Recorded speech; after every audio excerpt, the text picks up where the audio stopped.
Erkin we Grek Rim görüşü boýunça 20 ýaşa çenli türgünliň arasyna Ispaniýada tamamlanan dünýä çempionatyny Türkmen Döwlet Maliýe Institutynyň talibi Alparslan Begenjew 79 kg agramda çykyş edip dünýä çempionuny gazandy.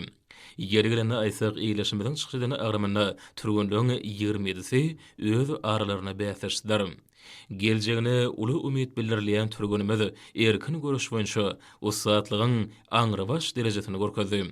Belen sepkide eýlemeň ýoluna iýleşmede şowlu tutuşyklaryň bir näçetini geçirdi. Başarjaň barha kemilleşýän iýleşmede birinji tutuşykda Eýranly türgün bilen bäsleşdi. Garşydaşyna üstünlük babatda hiç hili mümkinçilik bermedek Alparslan Begenjew Eýranly türgüni 10-0 hasabyna ynamly ýeňdi. Türkmen türgüni ikinji tutuluşyny Ukrainaly garşydaşy bilen duşdy. Bu tutuluşykda iýleşmeden garşydaşy utuk berji tilsimleri ulansa-da ol netijesiz boldy. Şeýlelikde biziň türgünimiz 10-0 hasabyna ýeňiş gazandy. Rusiýaly türgün bilen onu 3-nji tutuluşykda iýleşmede ussatlygyny dünýäniň sport jemgyýetçiligine äşkar etdi. Bu bäsleşikde türgünimiz 10-0 hasabyna üstünlük gazandy. 4-nji tutuluşyny Alparslan Begenjew Hindistany türgünden geçirip, oňa üstünlük gazanmagy mümkinçilik bermedi. Ören şowlu geçiren tutuluşyny iýleşmede Hindistany türgüni 11-0 hasabyna ýeňdi. Aýgytlaýjy tutuluşyk hemmeleň üns merkezinde boldy. Çünki final duşugy Türkmenistanly hemde Amerikaly türgüniň arasyna geçirildi.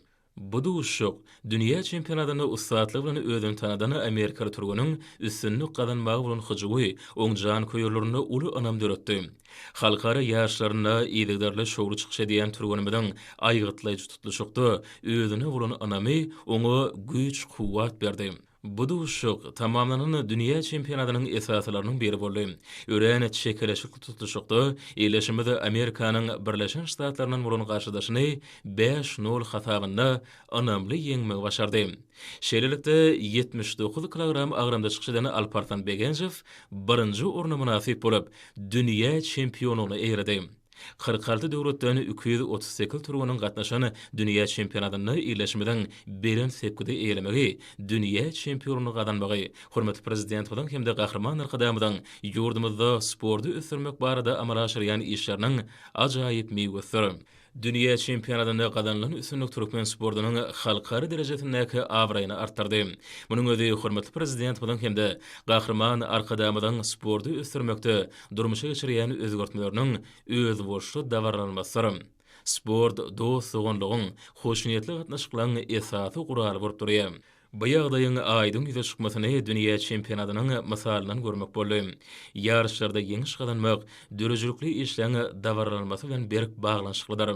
Bu ýörelige hormatly prezident bilen arkadagy gahrman serdarmydan amala aşyrýan il ýurt bähwetli dünýä ähmiýetli işleriniň esasyny düzýär.